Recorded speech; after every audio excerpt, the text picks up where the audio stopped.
ก็ได้จะไรว้าวว่าบีเพชร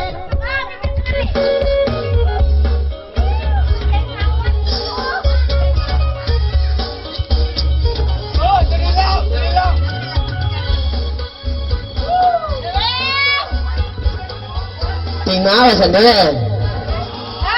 จัดเต้ว่าฉันนะ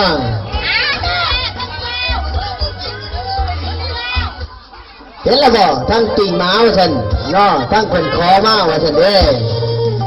เฮ้เฮ้นี่ยังแข็งแรงว่าฉันเด้เช่เฮ้วันนั้นเจ้าสาวเด้อ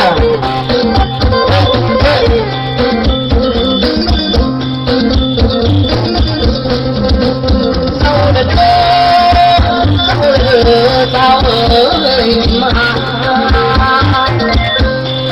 ก่อนนั้นลาปิดมาพัดเราดองหาลึกก่อนเฮ้ยเศร้าแล้วว่าจะกินแมวพามาลองนั่งรอแค่ทางได้รักเรายาอัพเองเราดีอัพเองเรา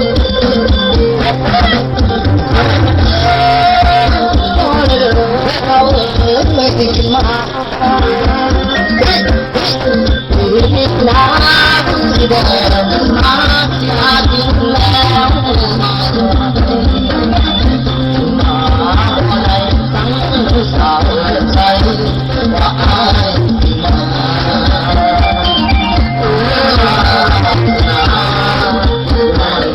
าสาวที่มา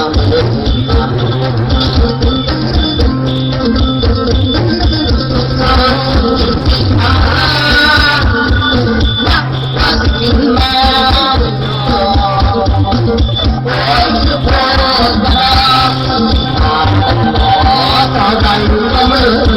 อ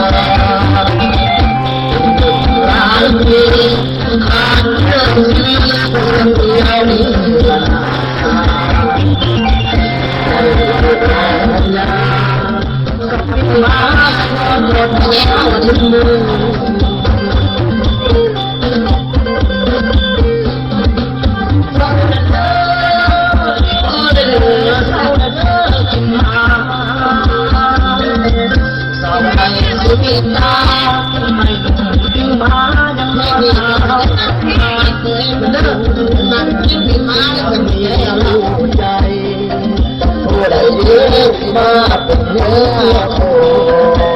สิหักยอดจูสุดอ่อนเฮ้เฮ้ทางโตมีเรื่องตะโกนอยู่ว่าแต่ท่านจะไม่ใช่แบบนั้นนะ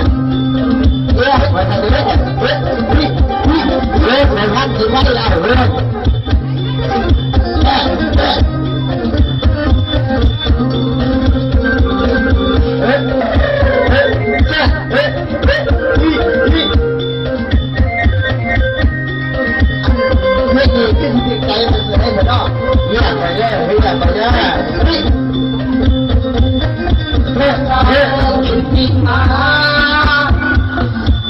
ว่าจะกินแมวนอ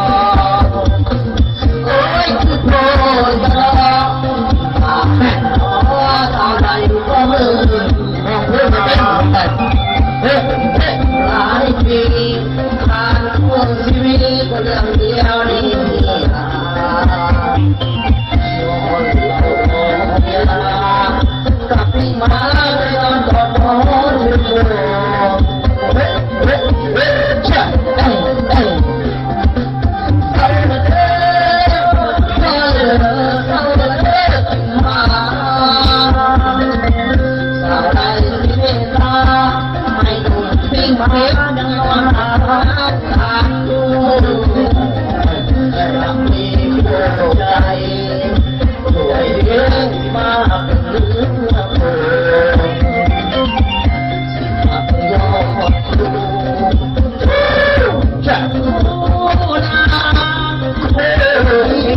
25